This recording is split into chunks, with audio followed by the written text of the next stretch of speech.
like in regards to Black history, I just always knew that I wanted to do something great and, make my mark. And that's important, to make your mark in life. But yeah, but I just also want to talk about music. I love blues music, and I guess I learned that, like, more about blues music is when I moved to Memphis. At 16 I moved to Memphis, and that's when I just learned about blues and soul, and how everything comes from like raw emotions and raw elements in order to make that kind of music. It's really like you go through a lot of things, and those people and those artists, they went through a lot of things and saw a lot of things and had to write and convey all those things through their music. So I just love rhythm and blues music, soul music. It's just something that's just so raw about it. It's just those elements, bending the notes, and just doing great things with horns and instrumentation, and bringing music to life, as through Black artists and Black people's lives, bringing it to the forefront. And I really love that thing. I just love about music is because you can create. You literally start with nothing and you come up with something, and it could be something magnetic and something crazy and something, anthems that change moods and sets tones and atmospheres and things like that. So I've always just loved music and artists, that are great. Singing and being a performer and being an artist, it takes a lot of work, and it takes a lot out of you. But to be able to get on stage to do those things is just simply amazing to me. But I've always wanted to be the person that writes the songs for the artists and things like that. So I just love music, and just different artists, and just wanted to do something great through music, and be a great Black African American young lady, accomplishing great things in life. That's just amazing, because so many people, and I'm not trying to make this like a bad thing, but I'm just saying, like, in society, I think people perceive Black women in some sort of way, and when you're not that, they just don't know what to do with themselves. Like, I feel like sometimes people like provoke and antagonize and want you to be, what they label you as, a angry, bitter Black woman, and I'm just not gonna give people that satisfaction. Like, people want you to get upset and curse them out, and all of that. Like, yes, some Black people, from the ghetto, we from the hood, we have a different way of talking and communicating and this and that. But I feel like some people want you to go outside of being kind and nice and having manners, and being a great person, to acting a fool because that's what they see on TV, or that's what's perceived, that how you're going to handle things. And when you handle them the exact opposite, they know nothing to do. They just don't know what to do. It's just crazy.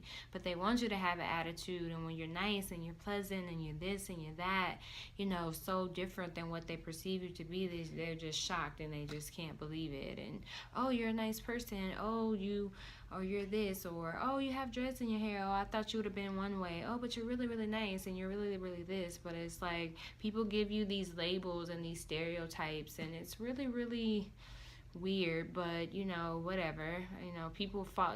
We live in LA, and sometimes people just can't believe we're in this store, or they follow us in the grocery store, and they act like, why are you here? And it's like, because my money spends just like yours. My freedom is, free just like yours. So, it's just people in their just weird, quirky little ways and things that they've been taught. But, and a lot of that is sometimes perceived because Black people, I feel like now, African Americans, sometimes things, because we've overcome certain situations and, financial, economic aspects, that we're doing better and we're well off, and everybody get money now and this and that. But that's not necessarily true. You haven't overcome anything, because in the justice system, things are still the same. A lot hasn't changed as far as the judicial system and towards African Americans. Like, people or young men getting, all this crazy amount of time for petty small crimes, when it's white people, doing blue collar crimes and things like that and only getting a few years, but people, of color, they get years. They throw the book at them and it's just not right. And I always feel like, people in society let you get so far, but in the judicial system, that's how they kind of keep you right where they want you. And, I'm not trying to make this a political thing. I was just saying. And, with all that's going on, you have to be aware of who you are and your history and where you come from, because people want you to forget, like, oh, you all should forget your history. You've overcome that. You should just move on. But it's like, no, people want you to forget who you are and where you come from. But it's your job to educate yourself to know who you are and where you come from. And it's, people that came before you, your parents, and, people of generations before you, for you to ask questions so that you'll know the history. And that's a good thing about writing and, being artists and musicians and things like that, because you're able to express yourself and, leave things behind and, have things that you can go back and read and go back and listen to and, go back and just kind of look at, and as far as like art wise, and be like, oh, this is in this place and time, this is what occurred, because you leave something behind so that the next generation or the next person can gain knowledge, if that makes sense to you. So it's important to to have good bodies of work and do great things, because so many people are looking up to you to make a difference. And it's kind of like, I do kind of always feel like that Tupac thing, what he was saying in regards to it is your job to spark the brain, and it is. And he was someone that sparked, me as a kid, like through his music, through his poetry, through, just his ways, his visual artistic expression, of wanting to move to LA in California. And I was just like, as a kid, like, I want to go to LA, and, years later I end up here. And it wasn't by coincidence, it was just because of the things that I believed in and I saw and I was passionate about. And I always stuck that in my mind, that I wanted to be in LA, and I worked hard to get here. And so it's just things like that. You have to put things and words in the atmosphere, and words, they play a huge part, in what you do, and saying affirmations and things like that, and being positive. Like, words, they always just make a difference. It really, life and death is really in the power of the tongue, because your words can shape your atmosphere, your world, your dreams, what you want to do, how you want to get there. It all starts with words and a plan, and writing it down, and educating yourself on how you can become better and reach your goals. And you can, still make Black history and still do great things. And not even necessarily Black history, you can make history still. It doesn't have to only be limited, but to Black history, but you can still just make history, period, and do great things. So that's what I'm all about. I just love things like that. And I'm a intellectual, so I really love things like that.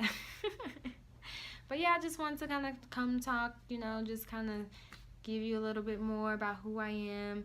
Some of my favorite artists period is Sade. I simply love Sade. I love her body of work.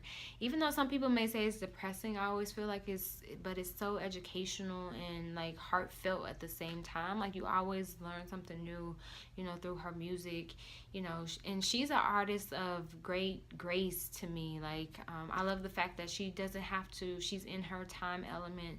She's not competing against time and trends and things like that. Like, she's true to herself, true to her music, true to her style, her sound. Like, I think that's what makes Sade great. Like, she's just timeless. Like, oh my gosh, I think BET, y'all just need to do honors on her. Like, it's long overdue. Yes, Sade, like, I'm repping for you. I need somebody to honor her in the music world, because her body of work is just too great for her not to be more recognized than what she is. But I love you, girl. And yes, that's my dream, to have Sade sing at my wedding, my future wedding, to my future husband, whoever he may be, whatever time that may happen. Like, her music is definitely being played at my wedding, and my dream is for her to be singing them live on stage. And I just pass out. Like, that's just be like so amazing to me. But yeah, I'm putting that out in the universe. But who are some of my other favorite artists? I love Sam Cooke. I love his music. I loved his voice. Like, he just had like such a great voice. Marvin Gaye, of course. Love Black performers. I love like the business of how Motown came about and how they made their mark in the music industry as being a black, label and things like that, especially at times when people weren't doing those things. So I love that whole era. Yes, I love David Ruffin, his voice. I think that's my favorite male singers, his voice was just amazing to me. Like, oh my God, like David Ruffin was just amazing. I love the instrumentation that he always had in his music. Even on his solo stuff, like his instrumentation was always great, and he was confident in what he was doing. Even though some people, it's kind of thin line between arrogant and confidence. But some people, when they step out on stage, they're just confident in that gift, and I feel like he was one of those people. Who else do I like? Um, my dad used to play like Bobby Blue Bland and just different BB King, different artists out of Memphis and that whole region. And I don't know, Prince, of course, love his music. I love what he did in the music industry as far as like record sales and how he changed the scope of selling records and things like that. I love this business like mine. I feel like another thing too, like it's great you have to know the music business. Like in anything that you do, you have to know the business of it, but especially you have to know the music business. I feel like he was really great at doing that. I've like read more stuff about him and stuff too since he's passed away, and just found out more and more and more. But yeah, I just love all kind of artists. I'm like a old school. I'm like a old soul. So I don't know like a lot of the new music that is out, like artists and stuff like that. I do, but I don't at the same time. But I just wanted to kind of just talk about like just different musicians from the past and things like that. But yeah, so I just wanted to do this quick little video just on myself and just things I like to do, and just talk about music and art and history, and just kind of leave you all with that, just to know that you're black queens, that you're queens. Hold your head up high. Continue to walk and do great things. Strive. Have a positive attitude even when things get crazy, but always keep it positive.